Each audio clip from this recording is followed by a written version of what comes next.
To be or not to be a woman. What is a woman? To some, such as myself, it is quite obvious.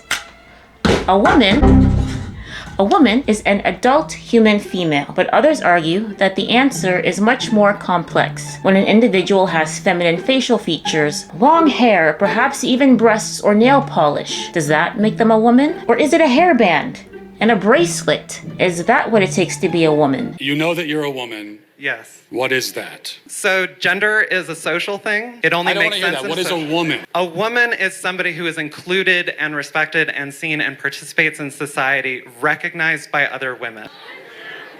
Circular definition. That's mine. Whatever. If someone declares themselves a woman, is that the only requirement? If you live in Delulu land, you may say yes. But what if you live in Australia? Is Australia Delulu land? Well, maybe.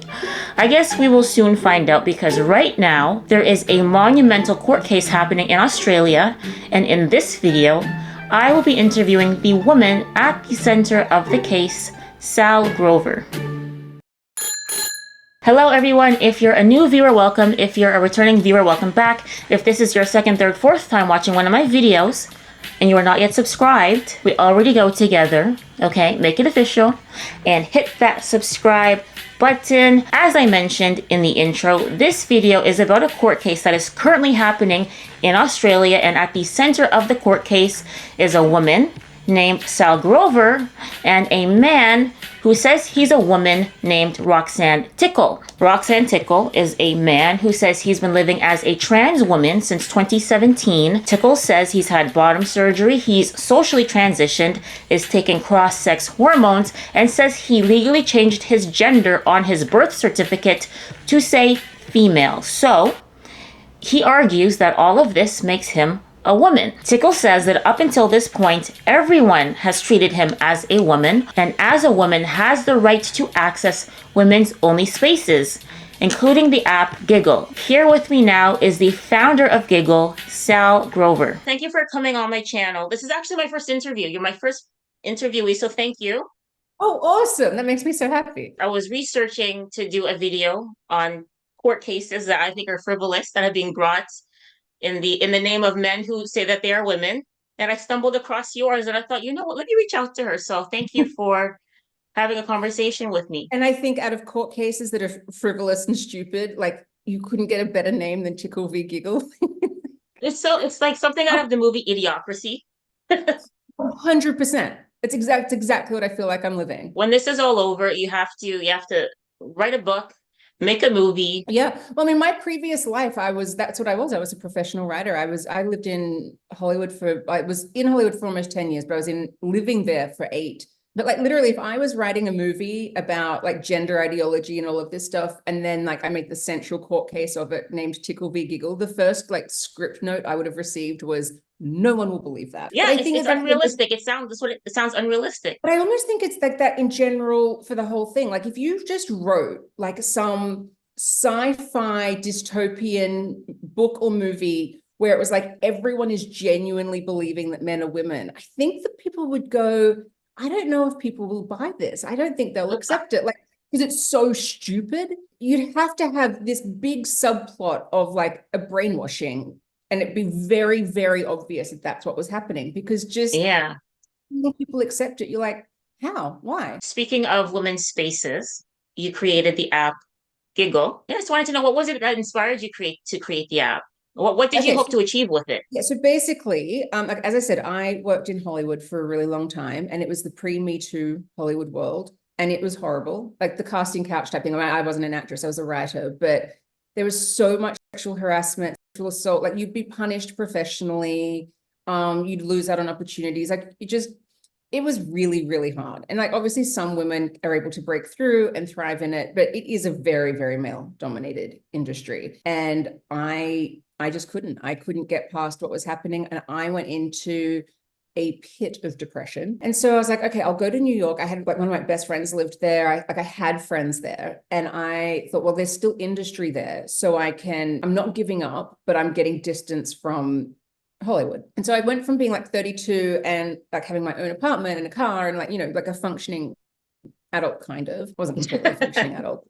least, or maybe on the outside it looked like I was, to, you know, moving to New York, having hardly any money left and just needing a room to rent. So I went on roommates.com and all of those horrible places. And there were all of these men that were like, oh, you can live here rent free if you walk around naked, or do you want a boyfriend as well? Like there were so many more. I can never remember them. They're the only two that sort of stayed in my mind. And then just through a real lucky chance, I found this apartment in Brooklyn that had 3 other women already living in it. It was the most fun place I'd ever lived. It was like this just really beautiful, like therapeutic place, because we would all go out and live our lives during the day. We didn't really socialize with each other. I don't think I ever socialized with any of them at that time, but we would come back to the apartment at night and laugh and cry and give each other advice and share stories. And just, I'd never laughed so much. And it was just so much fun.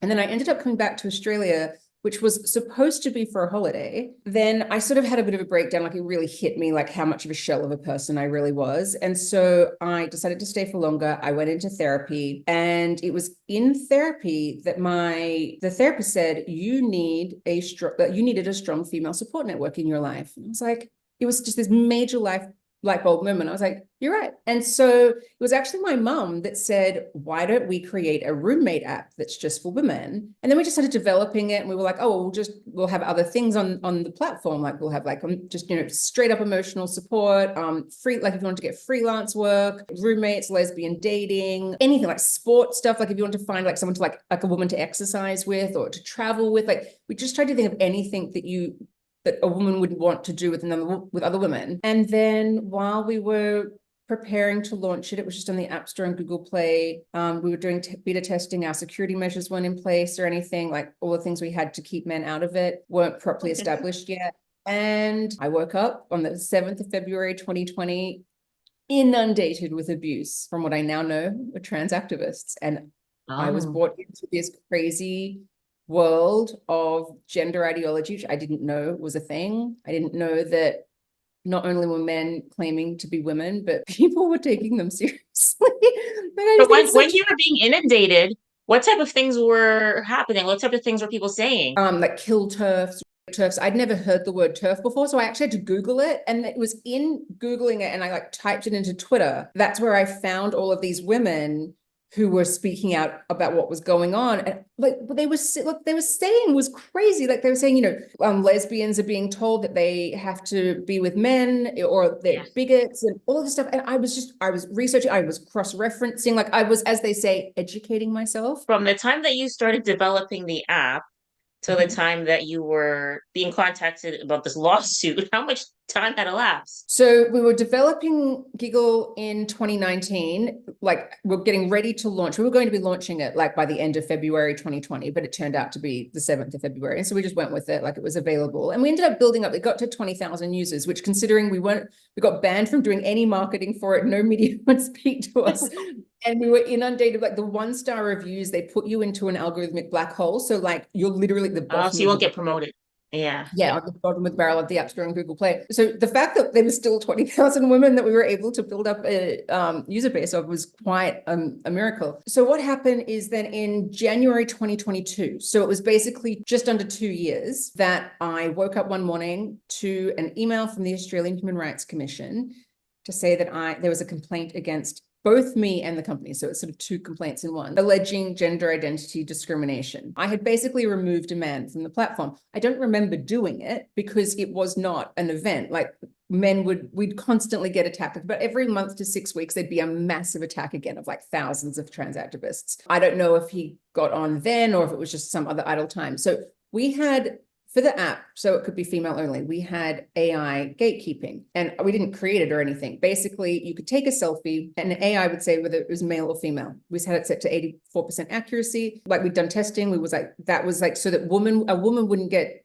denied entry, but occasionally a man would get on, but we were like, well, we'll just remove him. And we monitored it all the time. Because one of the other things, and this is the part that hurt me the most, is that when like calling us transphobic wasn't working, because they'd be complaining to Apple and Google all the time and they didn't remove us or anything. They then started, all the trans activists kept leaving reviews saying that we were racist. On the App Store and Google Play, they'd leave reviews saying like, I am a Black woman and I got denied access to the app. This app is racist. But at the time, like when these reviews would be flooding in, all of the selfies that were being taken were just these white gamer boys, like So, teenage. okay, so I have a question. So in the event, let's say a woman, for whatever reason, the software didn't read her face.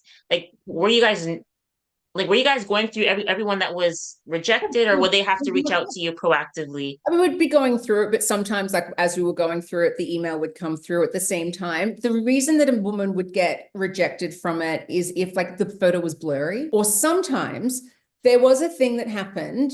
So like it would happen a lot to Swedish women, like or and Scottish women, really pale skin with a white wall because Yeah. it wasn't pixelated enough because it didn't have a depth of field, because then what it would think was that it was a photo of a photo. So it wasn't saying that woman was male or anything. It was just saying like, I think this is a photo of a photo. And so it would reject it on that basis, because lots of men would try to get on using a photo of a woman. So at some point, this guy had gotten on, not out of the ordinary, like basically out of every 100 downloads, there was the potential for 6 men to be able to get on, and we would remove them. So I did, I removed him at some point. Again, I don't remember doing it. Sort of out of the blue, one day, I got a text and a call. I don't know which one happened first. And it was basically like, I've been kicked off the app and I want to get back on. And I was like, why is this person texting my phone? How does this happen? How But do you get your because number? Do you know? no idea. I literally Oh, have no idea. And so okay. when I typed this phone number into the server, because that was like the only information we had about someone was their phone number, because it was an app. This picture of a man came up and it had blocked, and it was just a picture of a man. And I was like, well, that's a man. And I called my dad and I was like, Dad, there's this guy that's been blocked from Giggle who's called and texted my phone. My dad just said, block him and don't tell your mother.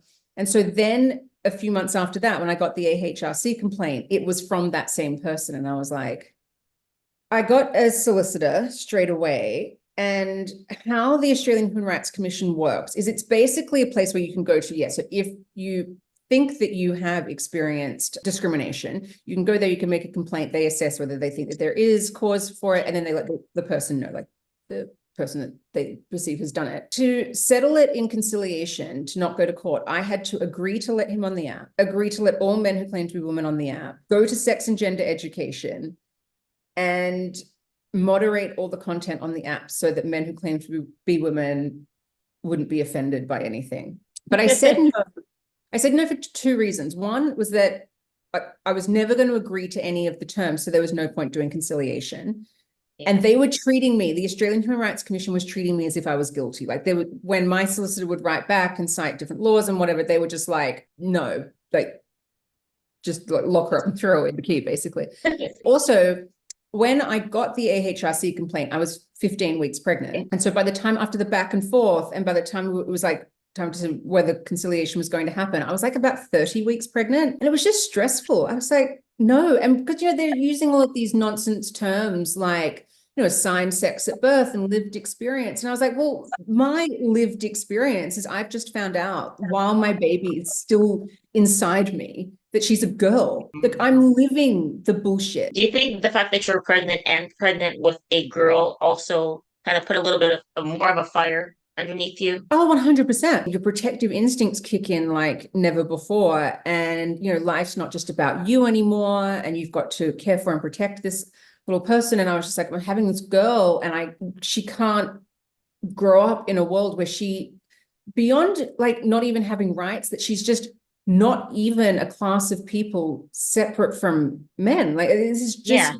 none of this is right. It's almost like they're trying to say women are a subcategory of men. Yeah, exactly. Like I was just, it really did highlight how nonsense it all was and how extreme and how bad. If I just allow men who claim to be women in the platform, well, then it is just open to everybody, because any man could just come on and say it. Then it's LinkedIn or Facebook. Exactly. Like, congratulations to me, I invented Twitter. Like how, it's just like, there's literally nothing to it. So I just was like, no, let's go to court. And I got a barrister, like when it was basically filed in federal court. And so I got a barrister. And that's when my barrister, like the first conversation I had with her, she was like, we have to challenge the law. The law is currently in his favor and we've got to challenge it. And I was like, okay, I just want to create an app. Like how on earth am I now challenging law? But basically Canada is pretty similar in this sense. But what they did in Australia is we have the Sex Discrimination Act, and that's where women's rights that's how we got them. That's where they're protected.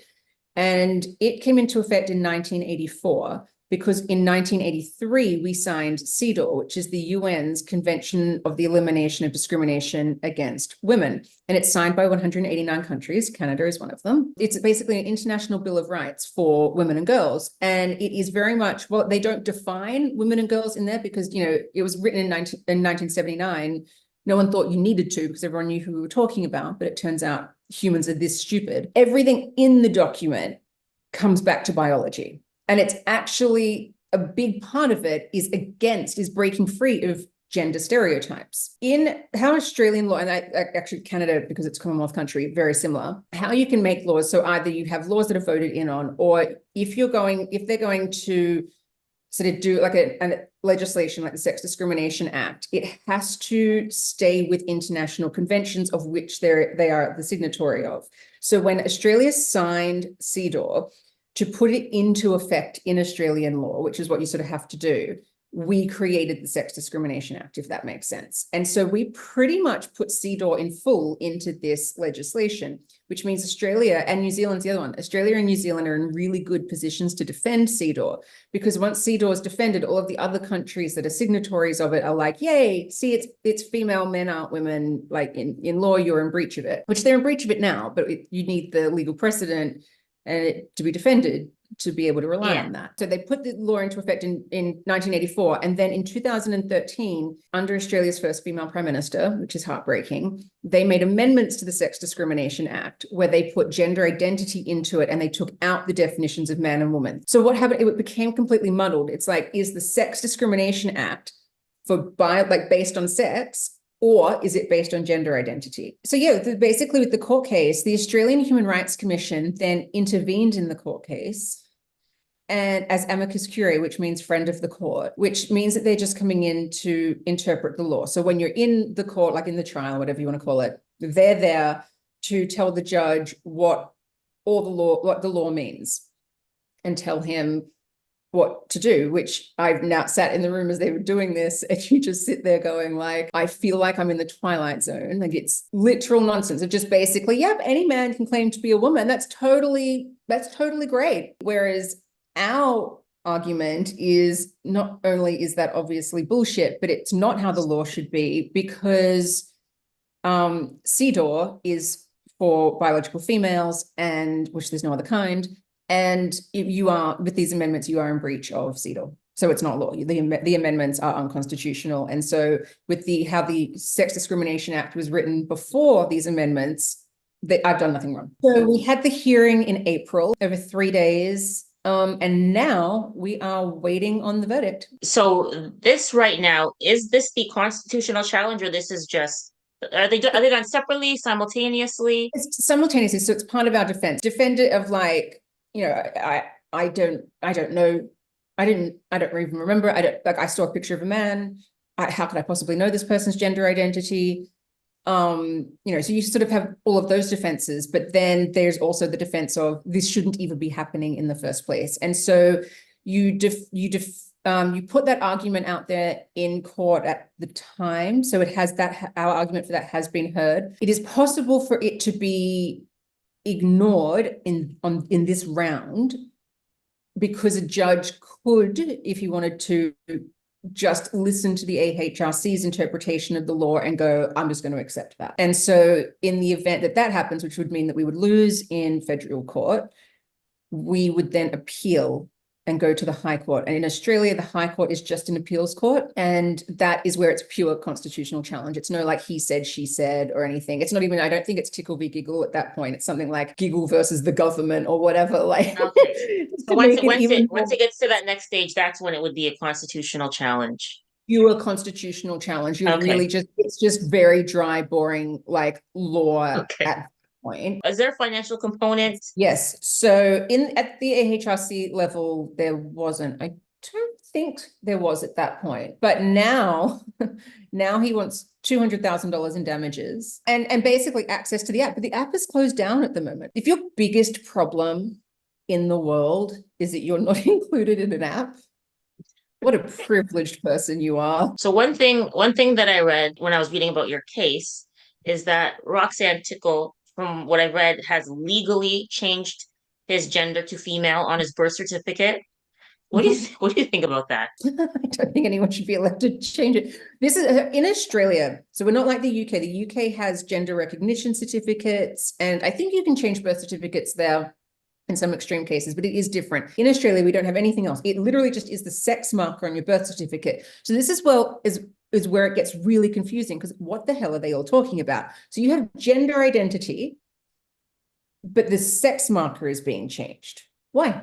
That's their belief. Sex and gender is different. I disagree. So a lot of people know gender as a word that was like a polite synonym for sex. So we all weren't walking around going sex, sex, sex, or on forms that didn't say sex and things like that. So that, you get those idiots who are like, yes, please, and all of that crap. And apparently, I think it was my pastor who told me this, that gender in sort of law, where they was speaking about it in America, especially, it was like male lawyers like asked for it to be gender more than sex, just so that they weren't saying sex all the time. So it was just like, I knew it as a polite synonym for sex. That is not how trans activists use gender, although they have used that as to their advantage. So they will say sex and gender are different because gender is like your gender identity. It is separate from sex. It is like a soul that you have, and it can be mismatched from your sex. Sex and gender are different, apparently. You have a gender identity, but it's your sex marker that's changed. And it's like, well, and then so what has happened